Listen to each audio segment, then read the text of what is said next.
রমজানের শেষ দশকে বেজর রাতে বিশেষ কোনো আমল আছে? হ্যাঁ, বেজর রাতের বিশেষ আমল হচ্ছে অধিক পরিমাণে দোয়া করা। যেহেতু এই রাতগুলো দোয়া কবুলের অত্যন্ত গুরুত্বপূর্ণ সময়।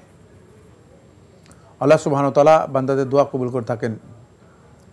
ফলে রাসূলুল্লাহ সাল্লাল্লাহু আলাইহি ওয়াসাল্লামকে যখন উম্মুল মুমিনিন আয়েশা রাদিয়াল্লাহু আনহা প্রশ্ন করলেন, হে আল্লাহর রাসূল সাল্লাল্লাহু আলাইহি ওয়াসাল্লাম, আমি যদি লাইলাতুল কদর পাই তাহলে আমি কি করব? তখন রাসূলুল্লাহ সাল্লাল্লাহু আলাইহি ওয়াসাল্লাম শিক্ষা দিয়েছেন যে দোয়াটি আমরা অনেকেই জানি, আল্লাহুম্মা ইন্নাকা আফুউন তুহিব্বুল আফওয়া ফাআফু আন্নি, আল্লাহুম্মা ইন্নাকা আফুউন তুহিব্বুল আফওয়া ফাআফু আন্নি। অধিক পরিমাণে এই দোয়া করা এবং এছাড়া অন্য দোয়া বেশি পরিমাণে দোয়া করা এটি গুরুত্বপূর্ণ বিষয়। আরেকটি হচ্ছে রাত্র জেগে কিয়াম করা। রাত্র জেগে মানে আপনি রাতের নামাজ কিয়ামুল লাইল যেটা আছে কিয়ামুল লাইল আদায় করবেন।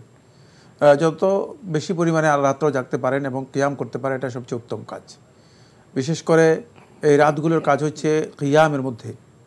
এই জন্য এই রাত জেগে যদি আপনি কিয়াম করেন এবং দোয়া করেন আল্লাহ তাআলার কাছে, এটাই সবচেয়ে বেশি আমল যেটা রাসূলুল্লাহ সাল্লাল্লাহু আলাইহি ওয়াসাল্লাম শেষ দশকে অধিক পরিমাণে করতেন। আমরা জানলাম বিষয়টি সম্পর্কে। প্রিয় দর্শক, আরেকটি প্রশ্ন করেছেন, ওয়াশরুমে ঢোকার যে আগে বিসমিল্লাহ পড়বেন, এটাকে বাইরে পড়বেন না ভিতরে গিয়ে পড়বেন? না, বাহির থেকে আপনি বিসমিল্লাহ পড়েই ঢুকবেন। ঢুকার সময় আপনি দোয়াটা পড়বেন। বিসমিল্লাহ পড়া মানে ঢুকার সময় বিসমিল্লাহ পড়ে তারপরে দোয়া, বিসমিল্লাহ বলে তারপর দোয়া পড়বেন। আমরা জানলাম বিষয়টি সম্পর্কে। প্রিয় দর্শক, নতুন প্রশ্নে যাচ্ছি। আসসালামু আলাইকুম, পরিচয় দিয়ে প্রশ্ন করুন। আমি বরগুনা থেকে বলছি। জি বলুন।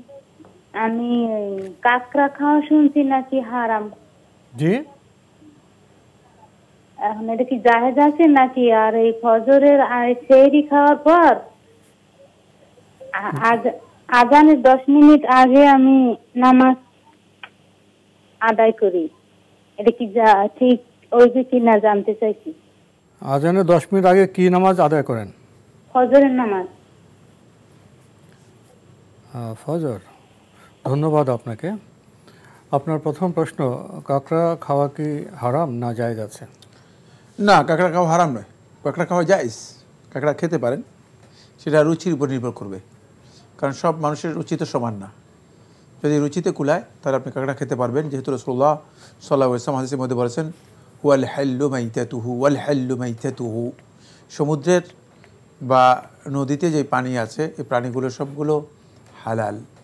সুতরাং কাঁকড়া খাওয়াটা হালাল, কিন্তু নির্ভর করে এটি উরফের উপর, কাস্টমের উপর, প্রচলনের উপর, মানুষের রুচিতে কুলায় কিনা। রুচিতে যদি কুলায় তাহলে সেটি খেতে পারবেন। আমরা জানলাম বিষয়টি সম্পর্কে। প্রিয় দর্শক, আরেকটি প্রশ্ন করেছেন, আজানের 10 মিনিট আগে আপনি ফজর সালাত আদায় করে থাকেন, ঠিক আছে কিনা? না, আজান তো দেওয়া হয়ে থাকে ফজর হওয়ার পর। তো ফজরের আগে যদি ফজরের সালাত আদায় করে থাকেন নামাজ হবে না, আপনার নামাজ হবে না। ওয়াক্ত হওয়ার আগে নামাজ পড়ার কোনো সুযোগ নেই। কেন আজানের আগে আপনি নামাজ পড়তেছেন? আপনি জানেন যে ফজরের ওয়াক্ত হওয়ার পর আজান দেওয়া হয়ে থাকে, ওয়াক্তের আগে আজান দেওয়া হয় না। সুতরাং ওয়াক্তের আগে যদি সালাত আদায় করে থাকেন 10 মিনিট আগে আপনার সালাত হবে না। বিশেষ করে রমজানও তো আপনার আজানের সময়টা মেনটেন করা হয়। জি জি।